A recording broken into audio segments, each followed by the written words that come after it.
Depois disso, qual o próximo passo? Se houver razão para recear que a pessoa chamada para o reconhecimento por efeito de intimidação ou de outra influência não diga a verdade em face da pessoa que deve ser reconhecida. Perceba que aqui a pessoa ela não diz a verdade, não do ponto de vista doloso, de falso testemunho, etc. Mas é do ponto de vista de intimidação, medo, tá? Não diga a verdade em face da pessoa que deve ser reconhecida. A autoridade providenciará para que esta não seja vista por aquela, que é aquele espelho, né? Onde você consegue enxergar quem está lá fora e quem está lá fora não consegue enxergar quem está lá dentro. Agora observe que interessante esse parágrafo primeiro aqui, ó. O disposto na linha C só terá aplicação no curso de inquérito. Então, o disposto na linha C só terá aplicação no curso de inquérito. Por quê? Porque o processo ele precisa construir provas. E o acusado ele tem direito de estar na audiência, certo? Em situações. Oi, Stefan. Da letra C, tranquilo, vou explicar. Veja. Se houver razão para recear que a pessoa chamada para o reconhecimento, por efeito de intimidação ou outra influência, não diga a verdade em face da pessoa que deve ser reconhecida.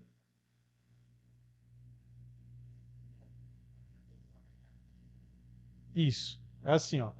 Eu cometi um crime militar. E aí tem a Dijane, você e Matheus. E você que precisa me reconhecer.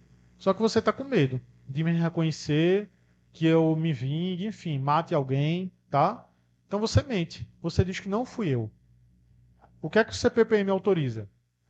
O CPPM autoriza que você fique em uma sala separada da minha e que tenha aquele vidro espelhado, para que você me veja, mas eu não a veja, tá? Nada. Agora, de acordo com o CPPM, essa letra C aqui, a linha C, ela só é aplicada no curso do inquérito. Porque, de acordo com o princípio do contraditório da ampla defesa, o acusado ele tem o direito de estar presente na audiência criminal. Ah, isso significa que em nenhuma hipótese ele poderá ser retirado da audiência? Não, nenhum direito é absoluto. Se ele estiver intimidando, ameaçando a vítima, o advogado, o promotor, o juiz, ele pode sim ser retirado da audiência. Isso acontece normalmente no CPP e no CPPM. Agora a regra é que ele acompanhe todos os atos ali, tá? Então, disposto na linha C, só terá aplicação no curso do inquérito. Do ato de reconhecimento, lavrar-se-á termo por menorizado, subscrito pela autoridade e pela pessoa chamada para proceder ao reconhecimento e por duas testemunhas presenciais. Se vocês esquecerem na hora da prova, praticamente o Código de Processo Penal Militar inteiro trabalha com a ideia de duas testemunhas, sempre. Tá? Que a OCP gosta de perguntar pena, prazo, número de testemunhas. Geralmente é dois o número. Tá? Duas testemunhas. É verdade. Escutei alguém chegando na OCP. Tá? E aí, marcariam o quê?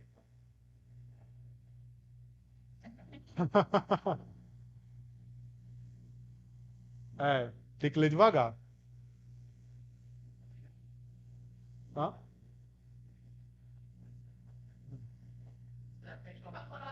Essa prova daqui, ela começou pelo normal, que é a Polícia Judiciária Militar, inquérito policial militar. E aqui nessa questão ela já forçou mais um pouco a barra. Porque reconhecimento de pessoas ou coisas é uma temática que nem todo mundo tem afinidade no CPPM, tá? Então, apenas na fase da Polícia Judiciária Militar, caso haja razão para recear que a pessoa chamada para o reconhecimento, por efeito de intimidação ou outra influência, não diga a verdade em face da pessoa que deve ser reconhecida, a autoridade providenciará para que esta não seja vista por aquela. Então, tranquilo, né? Essa letra C aqui. Agora eu tenho certeza que muita gente cortaria, só pelo fato de ter escrito apenas, né? Não, apenas, então já cortaria. Mas entenderam o procedimento? Entenderam? Tudo certo? Beleza. Mas foi a única, né? Que vocês apresentaram a maior dificuldade até agora. Ó, Assinale a alternativa correta sobre as testemunhas de acordo com as normas do direito processual penal militar. Letra A. Admite-se testemunhas diretas e indiretas. Neste último caso, assim consideradas aquelas que ouviram dizer. B. Admite-se apenas testemunhas diretas. C. Admite-se testemunhas diretas e indiretas, neste último caso, desde que sejam as únicas. Letra D. Admite-se testemunhas diretas e indiretas, desde que tenham presenciado os fatos relevantes ao deslinde do caso. Aqui, como vocês estão com a prova,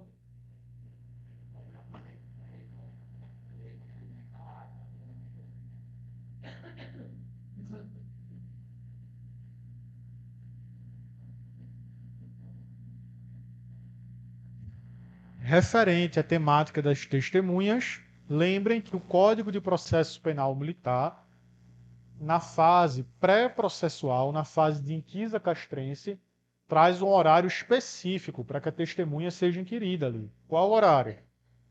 7 às 18. As testemunhas e o indiciado, exceto caso de urgência inadiável, que constará da respectiva sentada, devem ser ouvidos durante o dia, em período que medeie entre as 7 e as 18 horas, só para recapitular.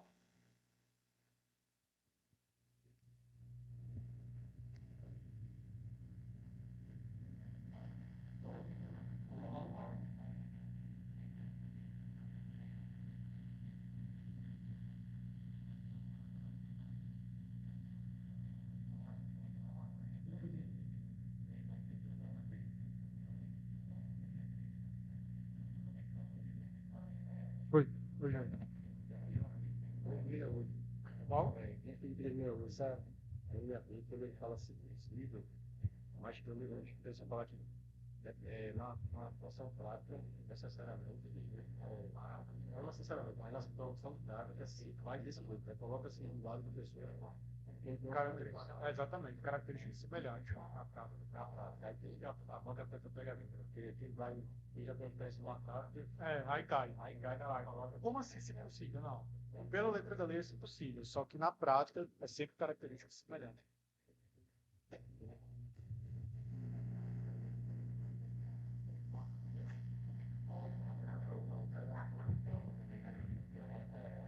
As testemunhas, elas recebem tratamento processual penal militar a partir do artigo 347 do CPPM, que diz o seguinte: as testemunhas serão notificadas em decorrência de despacho do auditor, significa juiz, né? Aqui. Ou deliberação do Conselho de Justiça. Quais são as duas espécies de conselhos? De justificação e disciplina, né? Não. Exatamente. Justificação e disciplina nada. Justificação e disciplina é administrativa, tá? Estamos em sede de processo. Alguém aí respondeu isso, tá? Cuidado. Ó, então, Conselho de Justiça, em que será declarado o fim da notificação, o lugar do dia e a hora em que devem comparecer. Comparecimento obrigatório. A testemunha ela é obrigada a comparecer? Sim, tanto no CPP quanto no CPPM, porque a testemunha é do processo e não das partes, apesar da gente utilizar a testemunha de acusação e testemunha de defesa, mas a testemunha pertence ao processo. O comparecimento ele é obrigatório, nos termos da notificação, não podendo dele eximir-se a testemunha, salvo motivo de força maior, devidamente justificado, e o que ocorre com a falta do comparecimento. A testemunha que notificada regularmente deixar de comparecer sem justo motivo será conduzida por oficial de justiça. É cabível a condução coercitiva da testemunha? Sim. Só não é do acusado, mas da testemunha, sim. E multada pela autoridade notificante na quantia de 1/20 a 1/10 do salário mínimo vigente no lugar. Havendo recusa ou resistência à condução, o juiz poderá impor-lhe prisão de 15 dias, sem prejuízo do processo penal por crime de desobediência. E é cabível a condição coercitiva da vítima? E aí? De repente, vocês atendem uma ocorrência policial militar da Lei Maria da Penha. Eita, legislação penal especial marido e mulher, ou então ex-marido e ex-mulher, enfim. E houve lesão corporal, pô. Houve lesão corporal, tá lá a vítima, com olho roxo, sangrando, facada. Conduzir o cara, beleza, todo mundo tranquilo, conduz. E se ela não quiser ir? Então é cabível a condução coercitiva da vítima. Existe divergência sobre isso, mas geralmente os concursos da área policial compreendem que é possível sim a condução coercitiva da vítima, porque ela faz parte da relação criminosa ali enquanto vítima e também presenciou o fato para esclarecer em busca da verdade real. Interessante, né? Condução coercitiva da vítima, tá? Oferecimento de testemunhas. A defesa poderá indicar testemunhas que deverão ser apresentadas independentemente de intimação, no dia e hora designados pelo juiz para inquirição ressalvado 349. O comparecimento de militar assemelhado ao funcionário público será requisitado ao respectivo chefe pela autoridade que ordenar a notificação. Existem pessoas no processo penal militar que são dispensadas de figurarem enquanto testemunhas, porque a regra que nós sabemos é que a testemunha é obrigatória, né? Mas existem casos onde a testemunha ela poderá ser dispensada ou testemunhar de uma maneira diferente. Existem, tanto no CPP quanto no CPPM. Estão dispensados de comparecer para depor o presidente e o vice-presidente da República, os governadores e os interventores dos estados, os ministros de estado, os senadores, os deputados federais e estaduais, os membros do Poder Judiciário e do MP, o prefeito, do Distrito Federal e dos municípios, os secretários dos estados, os membros do TCU, TCE e o presidente do Instituto dos Advogados Brasileiros, não sei que instituto é esse, não existe mais, acho que não existe mais, e os presidentes do Conselho Federal e dos Conselhos Seccionais da Ordem do Brasil, os quais serão inquiridos em local, dia e hora, previamente ajustados entre eles e o juiz. Então, essas figuras daqui, elas não depõem de maneira comum, como os outros, tá? Interessados aí em busca da verdade real. Isso existe no CPP também. Inclusive, o presidente da República ele pode depor por escrito. À época do governo passado, quando o antigo presidente da República ele foi convidado a depor em sede da Polícia Federal, foi por escrito. Ele pode depor por escrito. As outras pessoas não, mas, por exemplo, o presidente da República, sim, tá? Foi. Isso, não é só, se quiser presencialmente pode. Mas o comum é preferir por escrito.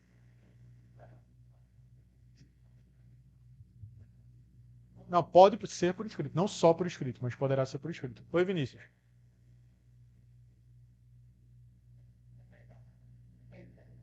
O CPP diz o quê? Certo. Ó, na verdade, a testemunha, ela tem que informar o lado verídico, sempre em busca da verdade real, do que aconteceu de fato. Agora, a testemunha, ela deixa de ter, tanto no CPP quanto no CPPM, deixa de ter a obrigação de dizer a verdade quando a pergunta que foi realizada a ela poderá o quê? Incriminá-la. Aí ela invoca o princípio da vedação à autocriminação, mas a testemunha ela sempre tem que dizer a verdade. Se o quê? Ah, aí são as escusas, né? Por exemplo, a mãe, ela não é obrigada, por exemplo, a depor contra o próprio filho. Assim como a mãe, no direito penal militar e no processo penal militar, ela fica isenta de quê? De pena, exemplificando no crime de favorecimento a desertor. Mas aí são situações específicas de parentesco contra o filho. Não sofre. Não sofre. Não, não. Tá? Mas aí são casos específicos envolvendo laços ali de parentesco. Não, acho que não. Para oficial não, para delegado sim, mas para oficial não.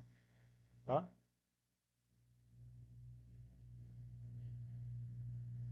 E quais são as outras pessoas que estão dispensadas aí do depoimento? as pessoas impossibilitadas por enfermidade ou por velhice, que serão inquiridas onde estiverem. Então a pessoa já é idosa, não consegue nem se locomover. Vai obrigar a pessoa idosa a comparecer ao quartel para depor e etc. Não.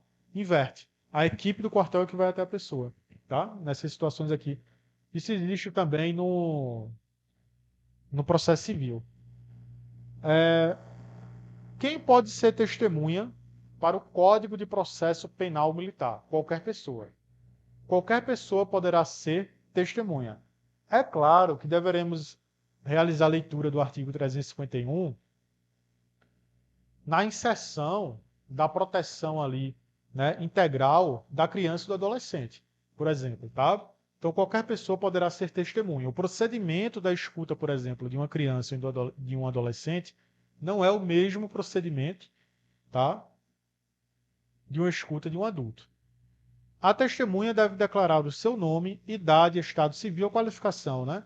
Residência, profissão e lugar onde exerce atividade. Se é parente e em que grau do acusado e do ofendido. Quais as suas relações com qualquer deles e relatar o que sabe ou tem razão de saber a respeito do fato delituoso. Isso significa que perguntas impertinentes, perguntas que não tenham relação com o fato delituoso, a testemunha não está obrigada a responder. Perguntas sobre a vida pessoal da testemunha que em nada colabora com a justa causa daquele crime militar.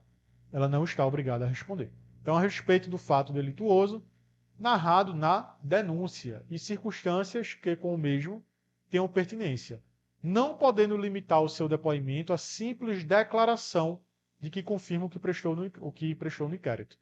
Sendo numerária ou referida, prestará o compromisso de dizer a verdade sobre o que souber e lhe for perguntado. Tranquilo, Vinícius? Aqui, ó, dizer a verdade, tá? E agora outra observação ainda.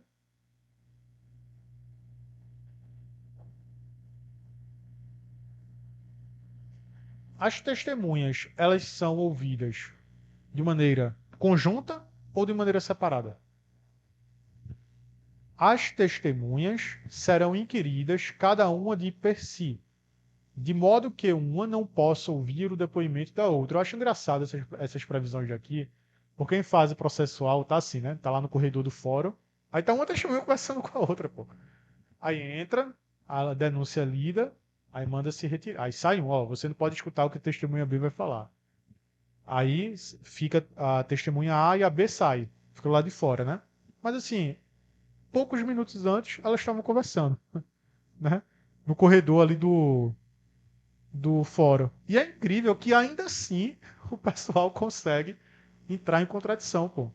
Eu fiz uma audiência uma vez criminal de um rapaz que ele foi acusado de resistência, crime de resistência e lesão corporal no policial. E aí tava tudo certo, a defesa, né, tava toda planejada, tudo certinho. Aí entra a esposa dele.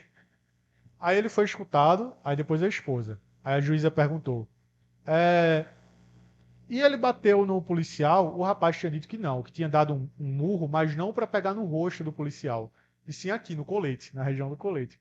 A esposa diz: bateu sim, deu um murro aqui no olho dele e ficou até roxo, que eu vi. Então, assim, é incrível como, na hora H do processo, mesmo com essas falhas, entra em contradição. Cuidado, se Deus me livre e guarde alguém enfrentar um processo aqui um dia, cuidado com quem vocês vão escolher para testemunhar a favor de vocês, né? Aí, tá? Oi. Tava procurando Stephanie.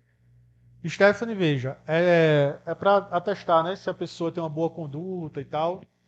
Hoje, essa testemunha de boa conduta, ela não é, pelo menos na esfera criminal comum e na criminal militar, ela não é utilizada de maneira prática, tá?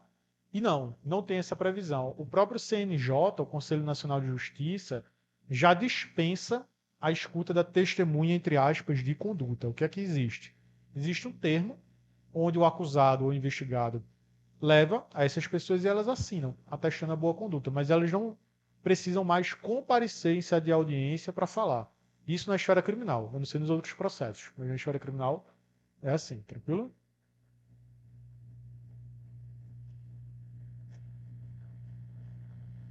E a testemunha que não souber de nada. Aquela pessoa que não viu, não sei nem o que eu estou fazendo aqui. Ela conta? Não.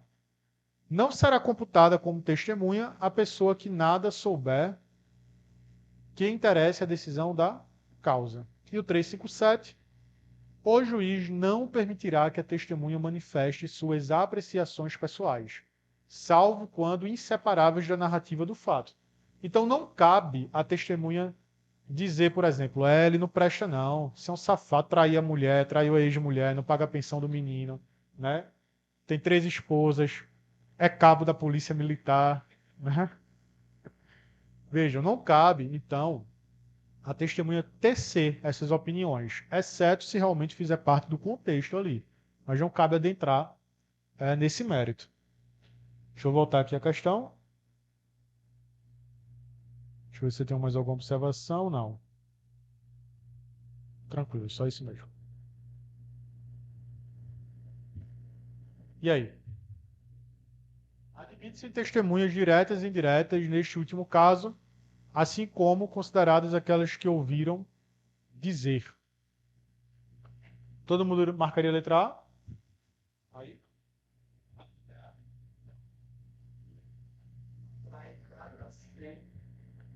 Entre A e C, deixa eu explicar D. Admite-se testemunhas diretas e indiretas, desde que tenham presenciado os fatos relevantes ao deslinde do caso. Ou seja, essa testemunha indireta aqui seria, por exemplo, aquela que somente escutou o tiro, não viu a cena do crime, mas escutou. Né? Ela tem uma relação com o fato ali. Ninguém marcaria a letra D, não? Só adiante.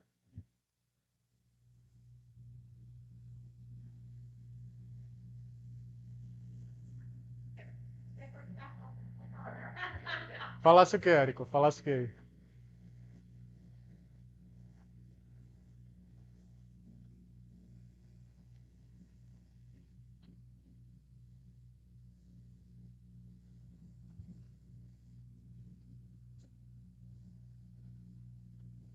Ó, eu botaria, eu botaria aqui também letra D, tá? Eu botaria letra D.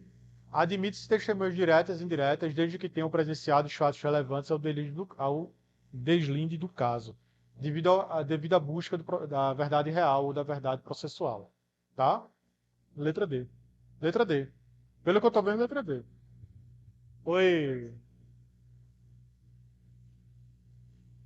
certo? Pode dizer.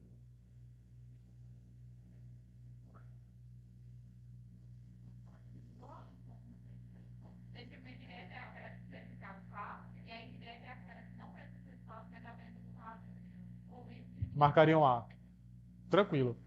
Eu aqui, devido ao princípio da verdade real processual, botaria D, mas eu confirmo no gabarito, tá? E aí vocês marcariam A, no caso. Tá, deixa o stand-by por enquanto e vamos para 24, eu volto para 23.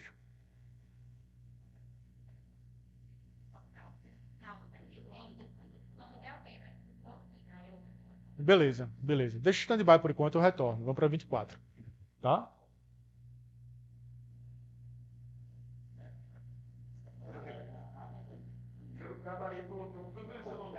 Deu A? Foi? Eu vou voltar nela, na 23. Ó, 24. Deixa eu só ver quantas são. Pronto, a 24 é a última, eu volto para 23. Ó, analise as afirmativas abaixo e assinale a alternativa correta sobre as espécies de flagrância de acordo com as normas do direito processual penal militar. Por isso que no início da aula eu perguntei qual espécie de flagrante, se você é pego com a arma do crime na cena. Se você é perseguido, é necessário aguardar as 24 horas ali? Ou melhor, é necessário respeitar as 24 horas de perseguição ou enquanto durar a perseguição persiste o flagrante? A perseguição, ela precisa estar sendo realizada pela mesma equipe policial ou pode alterar a equipe policial, mas desde que continue a perseguição? Tranquilo. O flagrante cataléptico, alguém sabe o que é isso? Tá? Vamos lá, vamos ler a questão que eu explico tudo isso a vocês. Ó.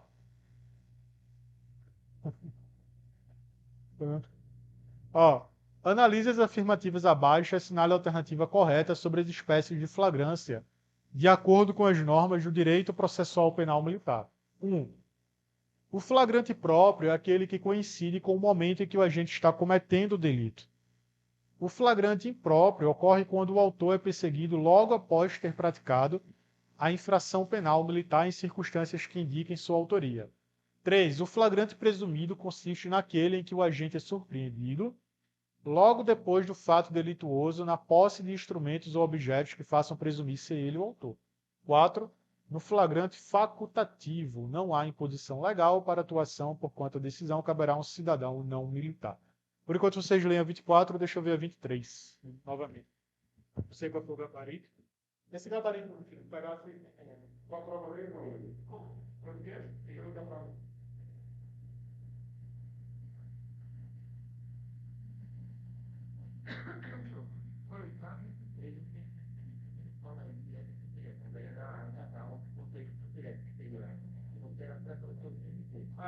o transmitor, né?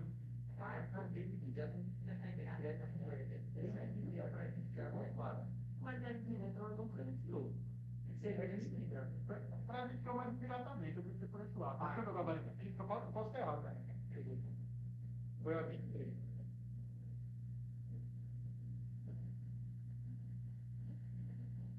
É o filho, pela banda prévia. Deve ser. Foi 23. É a B. Tá. Eu queria. A 12 está correta. Eu errei. Vou retornar. Vou. Vou pegar a cadeira aqui, deixa eu só explicar.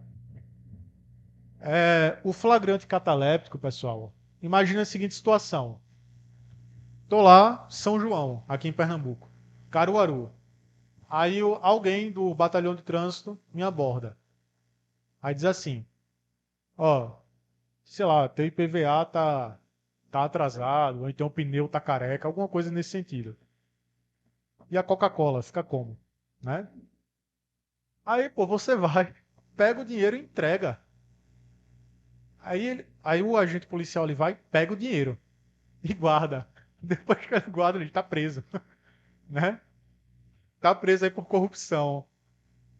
Então percebem que ele aceita e depois prende, né?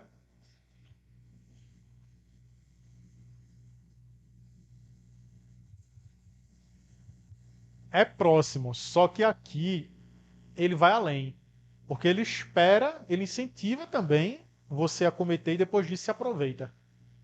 Percebem que ele sai ganhando dos dois lados? O preparado não necessariamente ele sai ganhando, ele prende ali e pronto, né? Então, o cataléptico vem de uma doença, que é quando o coração da pessoa está com o batimento tão baixo, tão baixo, tão baixo, que você é considerado morto. Só que você não está morto, de repente você acorda no velório, né? Então, é esse efeito que causa, tá?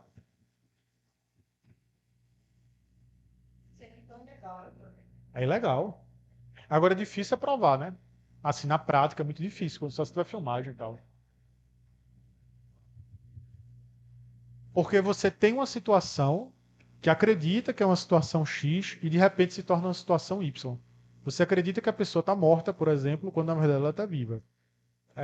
Você acredita que vai se livrar daquela situação, o agente, né, a autoridade pública ali, pega teu dinheiro e depois te prende. Entendeu? Então ele que tem algum benefício. Você pensa que vai se livrar e não se livra. É ilegal esse tipo de flagrante. Assim como flagrante forjado, flagrante preparado, também são ilegais.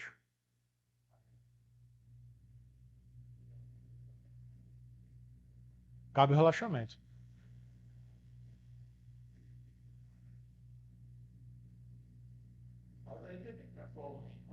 Aí assim, quem vai revistar o policial, né? Também.